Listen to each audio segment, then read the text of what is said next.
마지막 수요 예배로 모였습니다.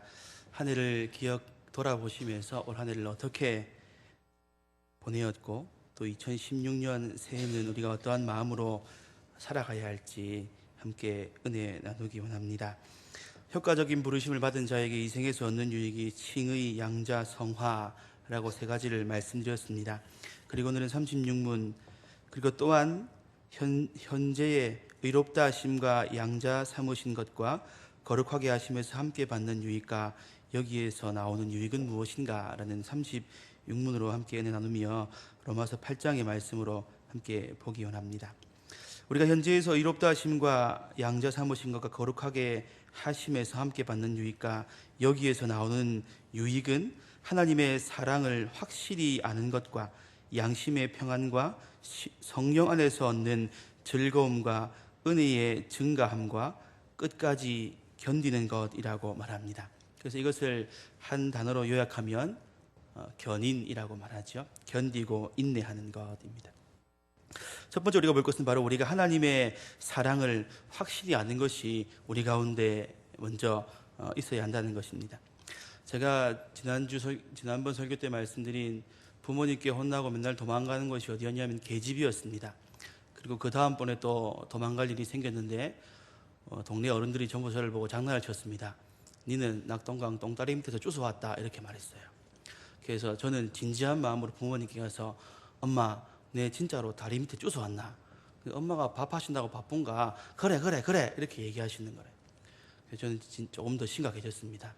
아버지께 가서 아버지 저 다리 밑에서 주워왔어요. 그러니까 그래 낙동강 다리 밑에 주워왔지 이렇게 말씀하시는 겁니다. 그래서 거기서 저는 충격을 받고 나의 친어머니를 찾겠다고 가출을 했습니다. 근데 가출해도 여전히 갈 데가 없지요. 그래서 간 곳이 어디냐, 또 개집에 찾아갔습니다. 그 개집에 가면 이 개는 제가 어떠한 상황과 형편과 처지와 상관없이 저를 항상 반겨주고 허락해주고 환영해주는 것입니다. 그래서 우리가 먼저 하나님의 사랑을 기억할 때에 거부하지 않으시고 항상 우리를 허용하시는 하나님이심을 우리는 기억해야 합니다. 그래서 오늘 읽으신 본문 가운데 31절에 그런즉 이 일에 대하여 우리가 무슨 말을 하리요? 만일 하나님이 우리를 위하시면 누가 우리를 대적하겠느냐? 그것은 바로 하나님보다 전능하신 분이 없기에, 그분이 우리를 사랑하시기에 그분에게서 우리를 떼어놓고 하나님을 이길 수 있는 자, 그리고 우리를 넘어설 수 있는 자가 아무도 없다는 것을 말하고 있습니다. 또는 하나님의 사랑보다 강력한 것은 없다. 자기의 아들을 아끼지 아니하시고 우리 모든 사람을 위하여 내어주신 하나님, 그 하나님께서 우리를 사랑하신 그 사랑보다 우리를 뛰어넘는 것은 없다는 것을 오늘 읽으신 본문 전반전에 말하고 있습니다. 그리고 또한 세상에서 당하는 어떠한 어려움도 하나님의 사랑보다 크지 않는 것을 말하고 있습니다. 누가 우리를 그리스도의 사랑에서 끊으리요? 환난이나 공고나 박해나 기근이나 적신이나 위험이나 칼이랴. 이러한 위험들이 우리에게 온다 하여도 하나님의 사랑에서 우리는 끊어지지 않는다는 것이죠. 환난을 당하는 것은 억압과 압박을 받는 것을 말합니다.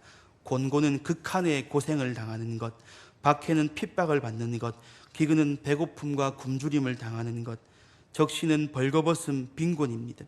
위험은 우리가 죽음을 감수하는 것이고 칼은 우리를 죽이겠다고 다가오는 위협이지요. 이러한 사랑에서도 어떠한 어려움도 하나님의 그 사랑보다 크지 않다는 것입니다. 또한 하나님의 사랑에 도전하는 것들이 있습니다.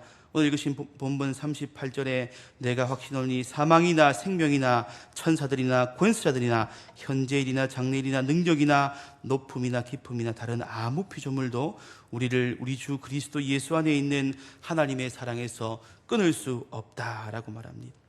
이것이 하나님의 사랑에 대한 도전들입니다. 때는 우리 인생을 살다 보면 삶과 죽음, 사망이나 생명에 연연하며 이것이 하나님의 사랑보다 크지 않은가? 내가 살기 위해 하나님을 때로는 버려야 하지 않는가?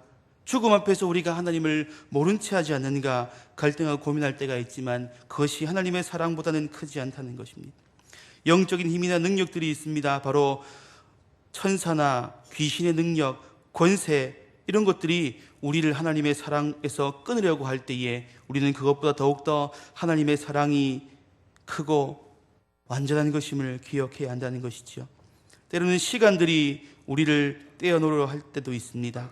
현재나 장래, 그 어느 때에도 하나님은 우리를 사랑하심이 변하지 않으셨습니다. 그러나 우리는 장래의 일을 걱정하며 때로는 과거의 일에 연연하며 현재의 눈앞에 있는 걱정들 앞에서 하나님을 잠시 모른 채 하기도 합니다. 그러나 그것들 역시 하나님의 사랑에서 우리를 뗄 수가 없다고 말합니다.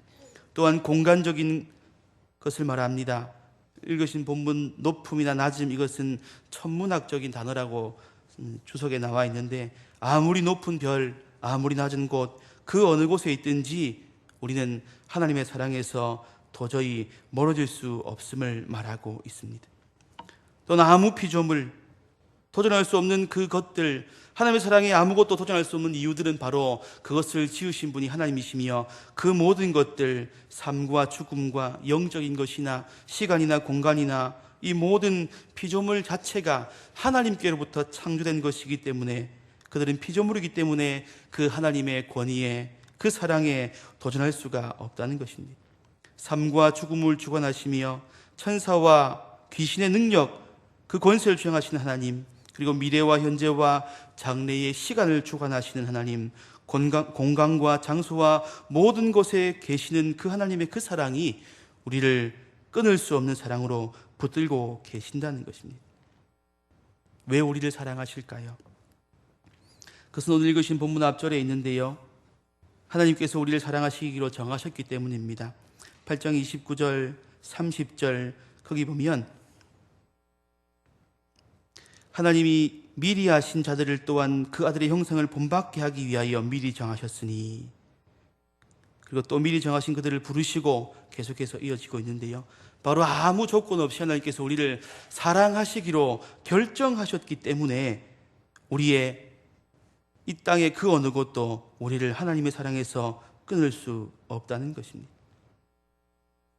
이 땅에 어떠한 형편과 상황과 처지가 있다 하여도, 어떠한 죽음이, 영적인 것이 또 우리를 죽음 앞에 황혼의 인생에 둔 죽음이다 한들, 우리가 아무도 보이지 않는, 아무 의지할 곳 없는 그런 바다 끝, 땅 끝에 있을지라도 하나님의 사랑은 여전히 그곳에서 유효하다는 말씀입니다. 하나님의 사랑은 변하지 않는 신실하신 사랑입니다. 우리가 때로는 환난을 당하여 환난에 넘어질 수도 있습니다. 공고를 당하여 권고 앞에 무릎 꿇을 때도 있고, 박해 앞에 등을 돌릴 때도 있고, 기근과 배고픔과 굶주림 앞에, 또 벌거벗음과 빈곤과 죽음의 위협 앞에 돌아설 수도 있습니다. 우리는 돌아설지 모르겠지만 어떠한 상황에서도 하나님의 신실하신 그 사랑은 변하지 않는다는 것입니다. 내가 어떠한 형편과 처지에 있더라도 신실하신 하나님께 나아간다면, 변하지 않으시는 하나님께 나아간다면 그 하나님의 사랑은 확실히 우리를 허용하시고 품으시고 붙드신다는 것이지요. 그래서 오늘 내가 어느 곳에 무엇하다 어떠한 형편으로 주님 앞에 선다 하여도 하나님께서 나를 구원하시겠다는 그 신실한 그 약속을 변치 않고 지키시는 것을 우리는 확신하는 것입니다. 그것이 우리를 하나님의 사랑에서 끊을 수 없고 하나님의 사랑을 확신하며 이 땅을 살아가는 그리스도인들이지요. 사랑하는 성도님들, 우리가 때로는 어떠한 형편과 처지가 우리 앞을 가로막고, 때로는 우리가 하나님 앞에 등돌아 앉아있다 하여도, 또 여러 가지 허물이 우리 가운데 있다 하여도 거부하시지 않는 하나님, 항상 허용하시는 하나님, 변치 않으시는 그 하나님의 사랑이 확실히 내게 유효하다는 것을 믿고 나아가시는 성도님들 다 되시기를 바랍니다. 두 번째는 양심의 평안입니다. 읽으신 본문 33절에는 누가 능히 하나님께서 택하신 자들을 고발하리요 의롭다 하시는 하나님이시니라고 기록되어 있습니다. 이 고발은 고소와 비난, 그리고 송사라고도 옛날 성경에는 기록되어 있습니다. 이것이 무엇이냐면 바로 우리의 죄를 일러 바치는 것입니다. 보십시오, 하나님, 저 사람이 이런 죄를 지었습니다. 알고 계시지요? 혹시 잊어버렸을까 봐서 제가 말씀드리는 겁니다라고 하나님 앞에 우리를 비난하고 고소하고 죄를 일러 바치는 그 자가 있습니다. 계시록 12장 10절에는 그가 참소하던 자 마귀라고 나와 있습니다. 내가 또 들으니 하늘에 큰 음성이 있어 이르되 이제 우리 하나님의 구원과 능력과 나라와 또 그의 그리스도의 권세가 나타났으니 우리 형제들을 참소하던 자 곧 우리 하나님 앞에서 밤낮 참소하던 자가 쫓겨났고 라고 기록되어 있습니다. 고소 고발하는 자, 하나님 앞에 우리의 잘못을 계속 일러 바치고 우리를 좌절하고 넘어지게 하는 그 자가 바로 마귀입니다. 그런데 이 마귀도 우리 앞에 고소와 고발을 남발할 수 없습니다. 때로는 우리의 양심이 우리를 계속 찔러 넘어뜨리죠. 너는 죄인이야. 너는 할 수 없어. 네가 어떻게 하나님을 찬양하냐. 네 삶을 내가 안다 라고 우리의 양심도 찌르기도 합니다. 그러나 누가 능히 우리를 고발할 수 있겠느냐. 고발할 수 없는 이유는 아무리 우리의 죄를 일러 바치고 우리의 잘못을 고소하고 비난하고 송사한다 한들 그 재판장이 하나님이시기에 읽으신 본문 33절에 의롭다 하신 이는 하나님이시니 누가 우리를 능히 고발하겠느냐라고 말씀하고 있는 것이지요.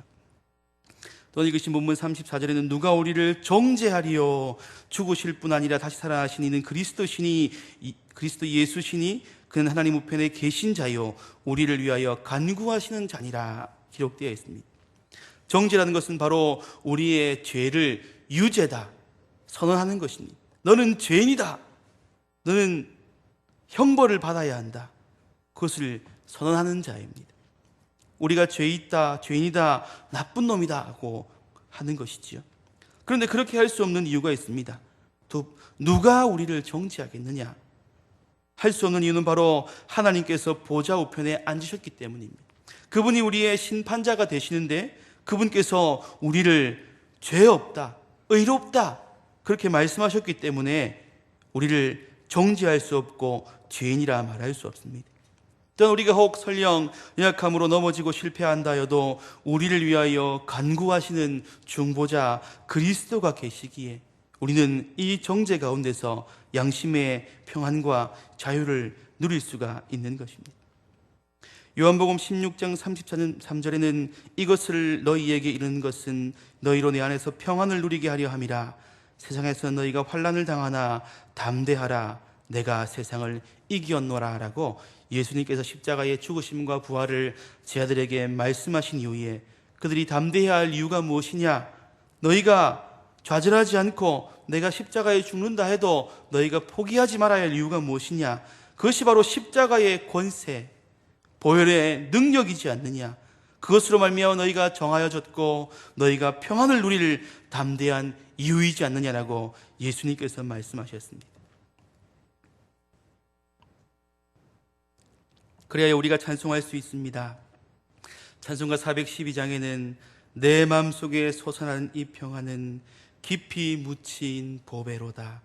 나의 보화를 캐내어 가져갈 자 그 누구냐 안심일세.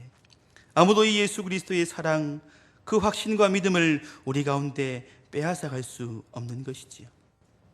그러나 우리는 쉽게 실패하고 좌절하기도 합니다. 이미 우리는 정하여졌고 우리를 위하여 중보하시는 예수님이 계시지만 우리는 쉽게 넘어지기도 합니다. 마귀는 우리의 죄보다는 죄의식을 물고 늘어집니다. 우리는 이미 정하여졌지만 우리의 양심의 화평과 평안을 갉아먹어서 우리의 죄를 지적하기보다는 우리의 죄의식, 그래 내가 그랬었지, 실패했었지, 넘어졌었지 계속하여 그것이 우리에게 생각나게 한다는 것입니다. 그리고 그것을 틈을 타 하나님과의 간극을 틈을 버려놓고 하나님께 점점 나아가지 못하도록 우리와 하나님을 분리시킵니다.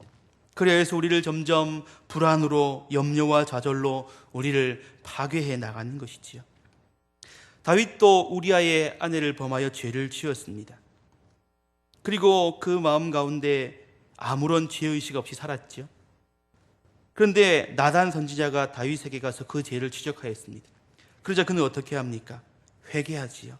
시편 51편 같이 하나님이여, 나의 구원의 하나님이여, 피 흘린 죄에서 나를 건지소서. 내 혀가 주를 높이리이다. 그리고 주여, 내게서 성령을 거두지 마십시오. 내 마음을 새롭게 하십시오라고 그는 간구하며 회개하였습니다. 성령이 우리에게 주는 찔림은 우리가 회개하고 죄를 뉘우치고 주님께 어서 빨리 돌아오기를 만드는 것입니다. 그런데 마귀는 우리를 계속 참소하여 우리의 죄의식을 물고 늘어져서 우리를 실패하고 좌절하고 넘어지고 염려하고 근심하여 하나님께 나아가지 못하게 하는 것이지요. 그러나 성령님이 우리에게 주시는 것은 그 목적이 우리를 회복케 하고 평안케 하고 다시금 하나님과의 관계를 연결하여 깨트려진 우리의 거룩을 회복시키는 데 있음을 우리는 기억해야 합니다. 제가 어릴 때 집에 말벌집이 큰 게 집 처마에 짓고 있는 겁니다. 그래서 저는 정의에 불타서 이 말벌이 우리 집에 들어와서 엄마를 쏘면 어떻게 할까? 내가 자는데 물면 어떻게 할까? 이렇게 고민에 빠졌습니다. 그래서 저 말벌집을 내가 없애야 되겠다, 그렇게 생각했어요. 그래서 어릴 때 할 수 있는 게 없으니까 가을이었는데 아버지의 겨울 바지, 겨울 잠바, 고무장갑, 오토바이 타는 헬멧, 겨울 목도리를 다 꺼내서 칭칭 감고 이제 벌집을 떼러 갔습니다. 뭐 할 수 있는 건 없지만 호수에다가 수도꼭지에 물을 세게 뜯어가지고 계속 쏘고 있었습니다. 그러니까 이 벌집이 흐물흐물해지더만 툭 떨어졌어요. 그 벌들은 도망가고 아무리 저를 쏠려 해도 제가 두껍게 무장하고 있으니까 아무도 쏠 수 없겠지요. 그래서 나는 승리하였다 하고 개가를 부르며 집으로 들어갔습니다. 근데 문제는 그 다음 날부터 이제 일이 벌어졌어요. 학교만 갔다 오면 이 벌들이 우리 집 앞에 있는 전봇대로 다 이민을 갔습니다. 그래갖고 지나가기만 하면 왱 하고 날아가는 거예요. 그게 제 마음 가운데 네가 우리 집 부쉈제, 네가 우리 집 부쉈제, 나는 복수할 기다, 복수할 기다, 이 나쁜 놈아, 계속 제 마음에 찔림을 주는 겁니다. 그 벌이 손가락만한데 쏘이면 어쩌까 싶어가지고 도망가기도 하고 논 뒤로 돌아가고 나무 사이로 담타가 집에 들어가기도 하고. 그래, 내가 이렇게 숨 쉬면 숨 쉬는 거 따라서 말벌이 올 거야. 그래서 숨을 참고 이렇게 말벌집 앞에 지나가기도 하고 뛰어가기도 하고 그렇게 했습니다. 그런데 곰곰이 생각해 보면 내 가운데 있던 나의 잘못, 내 평안이 없었기 때문에 우리가 그 죄의 문제 앞에 돌아설 때마다, 그 죄를 만날 때마다, 그 비슷한 형태를 볼 때마다 내 마음이 계속 불안하고 평안이 깨트려지고 두려워지며 내 스스로의 방법을 찾고 이 어떻게 하여 이 염려를 벗어날 수 있을까 우리 마음에 생각하고 그 방법대로 살아가기도 합니다. 그러나 히브리서 9장 14절에는 하물며 영원하신 성령으로 말미암아 흠없는 자기를 하나님께 드린 그리스도의 피가 어찌 너희 양심을 죽은 행실에서 깨끗하게 하고 살아계신 하나님을 섬기게 못하겠느냐라고 말하고 있습니다. 우리가 이 땅에 살아가는 가운데 얻는 유익은 바로 두 번째, 양심의 평안입니다. 과거의 연약함, 과거의 죄, 과거의 허물과 많은 사람들 앞에 드러날까 부끄러운 죄의식들이 누구나 가지고 있습니다. 그러나 우리가 기억해야 될 것은 예수 그리스도의 피가 우리의 죽을 양심으로 죽은 행실에서 우리를 깨끗하게 하였고 우리를 하나님을 섬기는 거룩한 예배자로 세우신 것을 기억하시길 바랍니다. 그래야 하나님의 주시는 마음은 평안입니다. 오늘 성경 본문같이 누가 우리를 고발할 수 있겠습니까?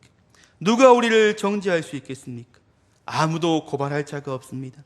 우리는 예수 그리스도의 피로 우리를 거룩하게 하고 정하셨음을 확신하며 이 믿음으로 말미암아 우리의 모든 전생의 삶이 양심의 평안과 기쁨으로 가득하시는 성도님들 되시기를 바랍니다. 그리고 세 번째는 바로 성령 안에서 얻는 즐거움과 은혜의 증가입니다.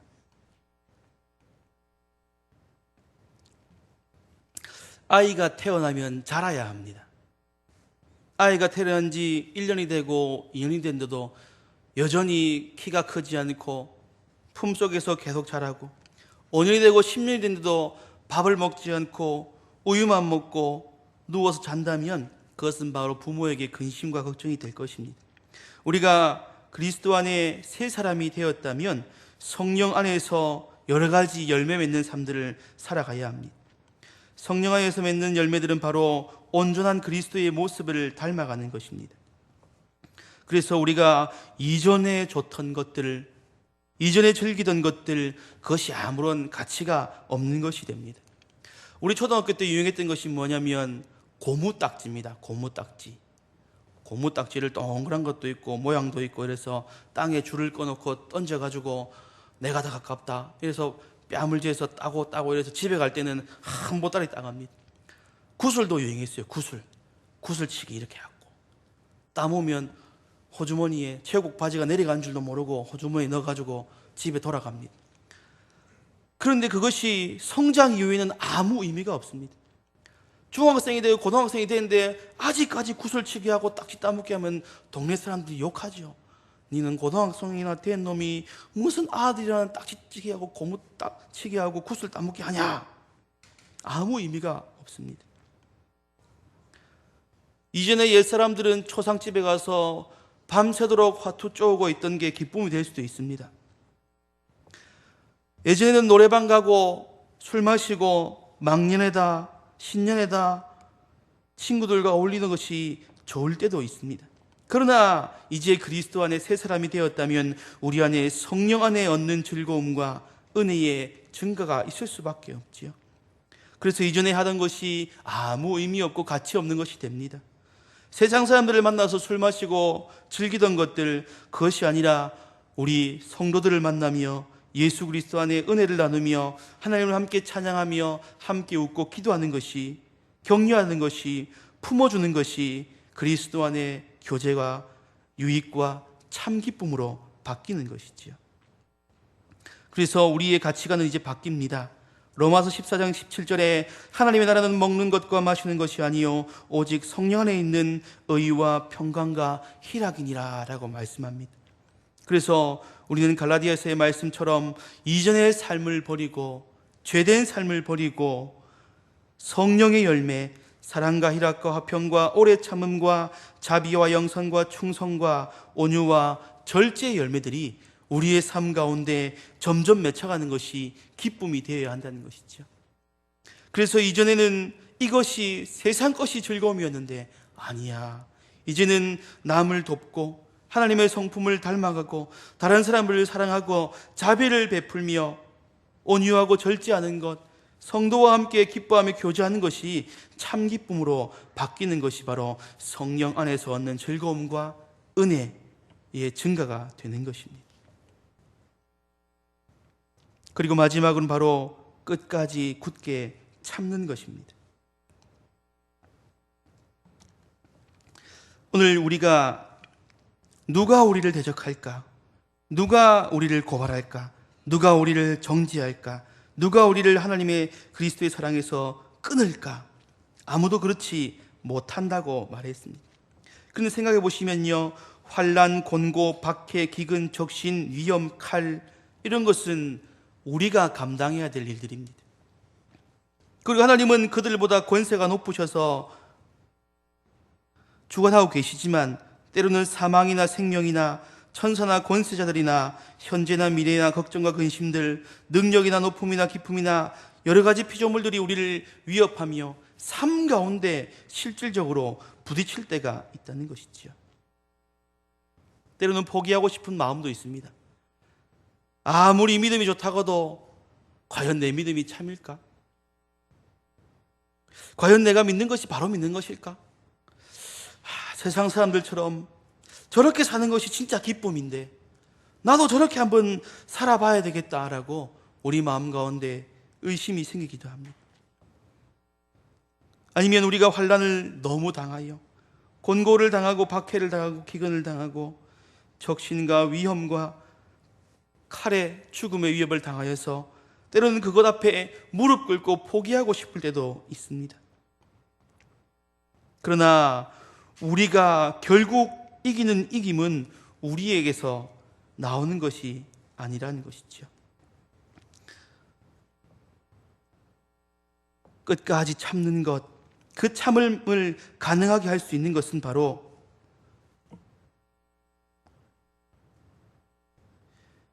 읽으신 본문 8장 37절, 그러나 이 모든 일에 우리를 사랑하신 이로 말미암아 우리가 넉넉히 이긴다라고 기록되어 있습니다.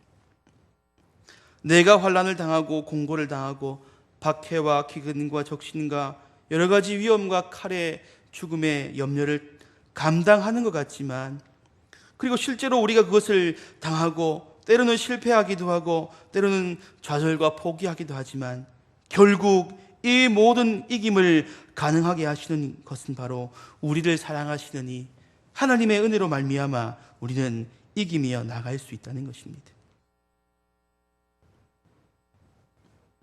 예수님께서 마태복음 10장 22절에 제자들을 파송하실 때에 그들에게 명령하셨습니다. 너희는 가서 모든 약한 것을 고치고 귀신을 쫓고 안진병이를 일으키라.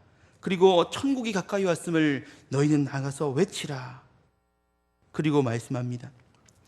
마태복음 10장 21절에 또 너희가 내 이름으로 말미암아 모든 사람에게 미움을 받을 것이나 끝까지 견디는 자는 구원을 얻으리라 라고 말씀하셨어요. 이 땅을 살아갈 때에 우리가 견디는 것이 어려운 일이 될 수도 있습니다. 많은 것을 누리고 부족한 것이 없이 살아가고 걱정 근심 없는 삶을 사시는 분도 있겠지만, 우리가 참 예수님의 방법대로 그분의 제자로 살아간다면 우리 삶 가운데는 예수님께서 이 12제자를 파송하시는 것처럼 미움을 받고 환난을 당하고 손가락질, 박해, 기근, 적신, 때로는 죽음까지도 우리를 위협할 수 있을 것입니다. 그러나 우리는 우리의 싸움을 싸우는 것이 아니라 예수 그리스도께서 사탄의 머리를 밟으시고 이긴 싸움, 그 마무리를 우리를 통해 해나가기를 원하십니다.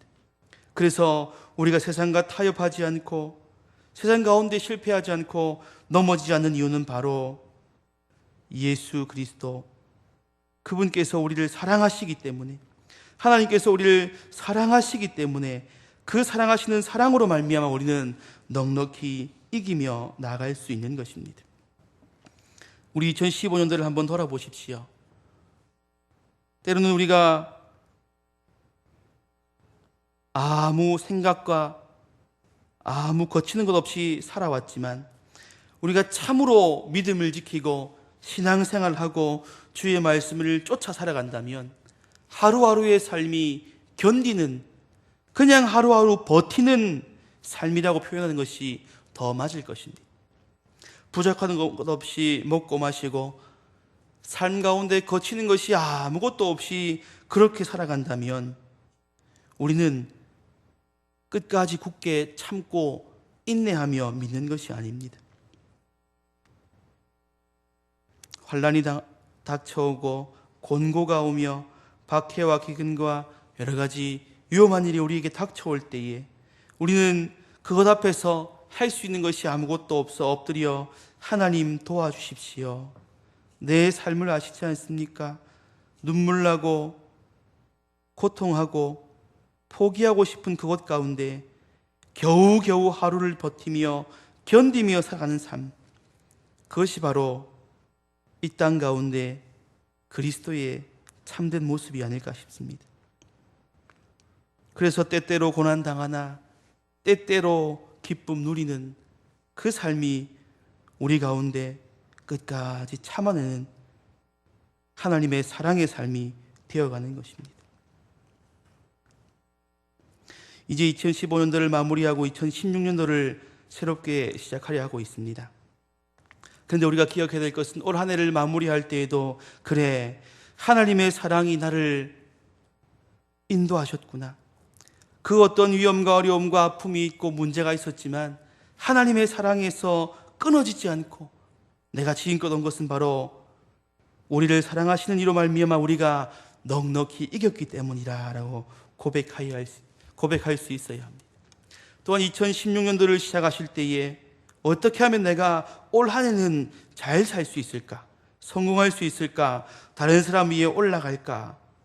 그러한 계획을 먼저 하기에 앞서 하나님, 올 한 해도 주의 말씀을 붙들고 하나님께서 나를 사랑하시는 그 사랑의 확신과 양심의 평안과 성령의 도우심으로 말미암아 끝까지 견딜 수 있는 믿음을 주십시오라고 엎드리시고 기도하시며 계획하시는 2016년도를 살아가시는 성도님들 다 되시기를 바랍니다.